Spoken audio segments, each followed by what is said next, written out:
Sinampahan na reklamong child abuse ang lalaki na hulikam na binubugbog ang 6 na taong gulang na anak ng kanyang nobya sa Caloocan. Ang ina naman ng bata, iaatras daw ang reklamo sa kanyang nobyo at sa halip, ang isa niyang kapatid ang sasampahan na reklamo. May unang balita si Jonathan Andal.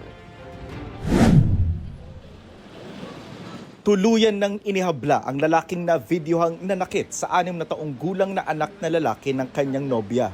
Sinamahan ang bata ng kanyang tiyuhin para ihain ang reklamong child abuse sa piskalya sa Caloocan City. Sa medical legal report, lumabas na nabasag ang ngipin at nagkapasa ang labi ng bata dahil sa nahulikam na pambubugbog. Pero sabi ng nanay ng bata na nagtatrabaho abroad, iaatras niya ang reklamo laban sa boyfriend. Sa halip ang kanyang irereklamo, ang isa pa niyang kapatid na nagpost online ng video ng pang-aabuso sa kanyang anak. Sobrang stress ko po dito doon dahil sa ginawa sa mga post po ng kapatid ko na yun. I-atras ko ho yung kaso ng jowa ko, sir. Kasi binastos na rin ho ako sa social media. Sirang-sira na rin ho ako. So pag uwi ko ho, ang kakasuhan ko yung kapatid ko. Sobra ho yung paninirang ginawa sa akin sa social media ho, sir.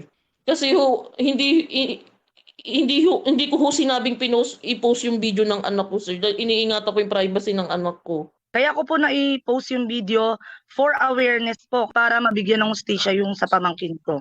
Kwento ng ina ng biktima, gusto niya talagang panagutin ang boyfriend noong hindi pa ipinopost ng kapatid ang video. Yung sa sinabi po ng kapatid ko na wala akong balak kasuhan, sir, yung boyfriend ko. Sir, hindi ho totoo yun. Ang sabi ko ho talaga sa boyfriend ko, mahal kita pero dapat panugutan mo yung kaso. Actually, sir, 2 beses ko ho siyang pinapunta sa DSWD ho at saka sa police ho. Hindi ko talaga siya dinampot at wala pa pong file. Inakusahan din ng nanay ang kapatid ng pananakit sa kanyang anak nung nasa poder niya ito kaya ito ay pinagkatiwala sa boyfriend. Nagsumbong ho sa akin yung jowa ko na bakit maraming kurot. Sobrang dahil may mga peklat ho. Sabi ho ng anak ko, kinukurot daw ho nila ho doon. Ng nanay ko, ng mga yung mga tita niya ho. Itinanggihan ng tiyahin ng bata na nagpost ng video. Hindi lalaki ng ganyang kalulusog yung anak niya kung sinasaktan dito. At wala po siyang napatunayang pasadyan kahit iharap po sa kanya yung barangay ng 175 na nagharap-harap kami bago makuha yung bata ng lalaki. Sinabihan ko pa yung nanay, ipamedical mo kung meron ka nakuwang pasa. Tsaka in-interview yung mga bata mismo, hindi kami kaharap. Ayon sa ina ng bata, uuwi siya sa Nobyembre para kunin ang bata at 3 pang anak sa mga kapatid.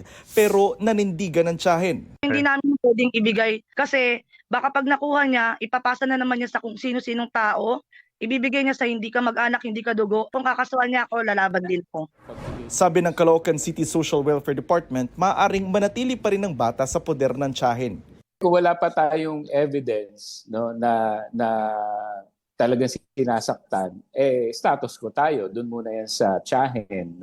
Pero kung mapatunayan sa investigasyon na sinasaktan din ng bata sa poder ng tiyahin at walang kakayahan ng ina na alagaan ang anak, sila na ang kukuha sa kustodiya ng bata. Itong unang balita, Jonathan Andal para sa GMA Integrated News. Gusto mo bang mauna sa mga balita?